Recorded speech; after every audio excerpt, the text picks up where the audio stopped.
para makita din sa iba't ibang tao, mga turista na dumadalo sa kanilang lugar na maganda ang kanilang lugar.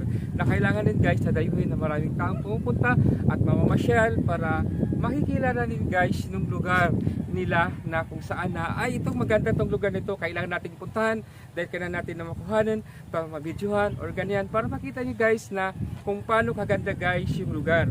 Ang lugar guys ay kailangan din nating pagandahin kung anumang bayan natin para makikilala din sa iba't ibang lugar na pwede nating dayuhin at pasyalan.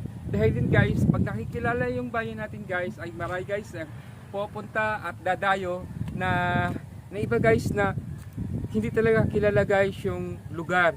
Kailangan din natin guys na ma-explore, may boom, may pangalan ng lugar para makikilala sa mga tao. Dahil yung mga tao guys na kung anong pinagmalaki nila, dito ay pinagmalaki nila ay pinya, kailangan din guys na ma-explore nila, makikita nila na ang